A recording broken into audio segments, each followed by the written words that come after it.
નમસ્કાર મિત્રો, આજના વિડીયોમાં આપણે જાણીશું કે જો તમે પણ 2025માં કેદારનાથ, બદ્રીનાથ કે ચારધામ આવવાનો પ્લાન બનાવી રહ્યા છો, આ ચારો ધામ એ કઈ તારીખે ઓપન થાય છે અને જો આપણે આ ચાર ધામ અહીંયા દર્શન કરવાનો પ્લાન બનાવવો હોય તો અહીંયા આપણે ટ્રેનની ટિકિટની બુકિંગ એ આપણે કેવી રીતે કરાવવી જોઈએ અને કેટલા દિવસ પહેલા કરવું જોઈએ જેથી આપણે આ બધા ધામમાં એ દર્શનનો ભાગ પહેલા દિવસે લઈ શકીએ। એટલે આજનો અમારો આ વિડીયો તમે શરૂથી લઈને એન્ડ સુધી એકવાર જરૂર જોજો અને વિડીયો પૂરો જોયા પછી જો કે પ્રશ્ન હોય તો નીચે મને કોમેન્ટમાં એકવાર જરૂરથી પૂછજો, હું એનો આન્સર તમને જરૂરથી આપીશ। ચલો આજે હું તમને સંપૂર્ણ માહિતી આપું કે આ બધા ધામો અહીંયા કઈ તારીખે અને ક્યારે ઓપન થાય છે। જો તમે પણ ઉત્તરાખંડમાં આવેલા એવા પવિત્ર ચાર ધામોના આ યાત્રા કરવા માંગો છો કે ખાલી બદ્રીનાથ કે કેદારનાથ કરવું હોય કે તમારે ચાર ધામ એ આ ડેટ વાઇઝ કરવા હોય તો જણાવો। આ ચાર ધામમાંથી સૌથી પહેલા એ યમનોત્રી ધામ અહીંયા ઓપન થશે ને એ પણ 30 એપ્રિલ 2025 ના રોજ। જો તમારે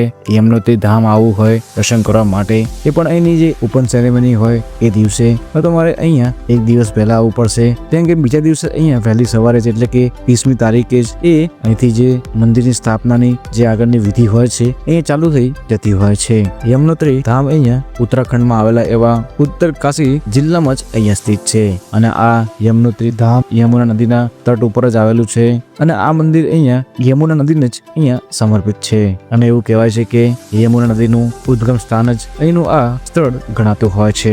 અને વાત કરું બીજી જગ્યાની તો એ છે ગંગોત્રી ધામ। જો તમે અહીંયા યમનોત્રી કર્યા પછી જો તમારે ગંગોત્રી ધામ દર્શન કરવા જવું હોય તો એનો પણ એ જ ડેટ છે જે ડેટ અહીંયા આ યમનોત્રી ધામનો જ રહેતો હોય છે એટલે કે 30મી એપ્રિલ। એટલે બંને મંદિરો એક જ દિવસે અહીંયા ઓપન થશે, યમનોત્રી અને ગંગોત્રીના।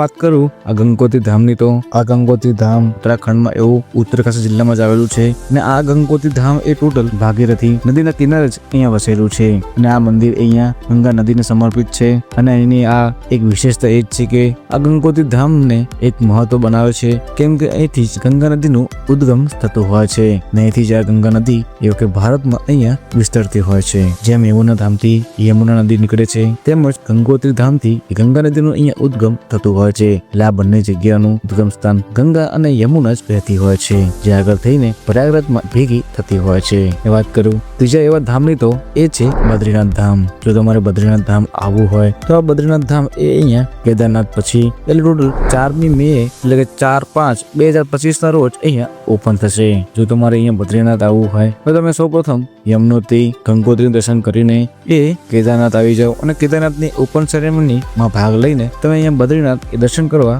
આવી શકો છો। અને વાત કરું આ બદ્રીનાથ ધામ એ અહીંયા ઉત્તરાખંડમાં આવેલા એવા ચમોલી જિલ્લામાં જ આવેલું છે અને આ બદ્રીનાથ ધામ એ અહીંયા અલકનંદા નદીના કિનારે જ અહીંયા આવેલું છે અને આ મંદિર અહીંયા એ ભગવાન વિષ્ણુને અહીંયા સમર્પિત છે અને ભારતમાં આવેલા એવા 4 પવિત્ર ધામોમાંનું એક ધામ પણ અહીંયા બદ્રીનાથને ગણાતું હોય છે જેની સ્થાપના અહીંયા આદિ શંકરાચાર્ય દ્વારા જ કરવામાં આવી હતી। અને વાત કરું કેદારનાથની તો જો તમે કેદારનાથ અહીંયા આવવાનો પ્લાન બનાવી રહ્યા છો તો કેદારનાથ અહીંયા એ 2 મે એટલે કે 2/5/2024 ના રોજ અહીંયા ઓપન થશે। જો તમે પણ કેદારનાથ આવવાનો પ્લાન બનાવી રહ્યા છો, કેદારનાથ એ મંદાકિની નદીના કિનારે આવેલું છે અને આ ઉત્તરાખંડમાં એ રુદ્રપ્રયાગ જિલ્લામાં જ આવેલું છે। કેદારનાથની તારીખ અહીંયા 2 મે ગણાતી હોય છે। એટલે જો તમે 2 દિવસમાં યમનોત્રી ગંગોત્રીના ધામ દર્શન કરવાનું કમ્પ્લીટ કરો છો તો તમે 1 તારીખ સુધીમાં અહીંયા સાંજે કેદારનાથ આવી જાઓ અને કેદારનાથની તમે આ 2 તારીખની સેરેમની એ જોઈન કરી શકો છો અને બદ્રીનાથની એના પછીની સેરેમની એ 4 અહીંયા ડે રહેતી હોય છે જે અહીંયા બદ્રીનાથમાં થતી હોય છે। તો તમે આ ડેટો મુજબ તમને જે પણ ધામ જવાની અનુકૂળ લાગતું હોય એ ધામ અહીંયા દર્શન કરવા આવી શકો છો। અને જો તમે પણ 2025માં આ ચાર ધામ કે ચાર ધામમાંથી કોઈ 2 ધામ કે કોઈ એક ધામ અહીંયા કમ્પ્લીટ કરવા માંગો છો, તમારા આ વિડીયોને એક લાઈક કરીને આ વિડીયોને તમારા એ મિત્ર જોડે શેર કરવાનું ના ભૂલતા જેની જોડે તમે આ કેદારનાથ કે આ 4 ધામ યાત્રા જવાનો પ્લાન બનાવી રહ્યા છો। અને 4 ધામની રિલેટેડ આવા જ વિડીયો અમારા તમારા માટે આવતા રહેશે। એના માટે અમારી આ ચેનલને નીચેથી એ સબસ્ક્રાઇબ પણ કરી નાખજો। મળીએ જ આવા નવા વિડીયો માટે।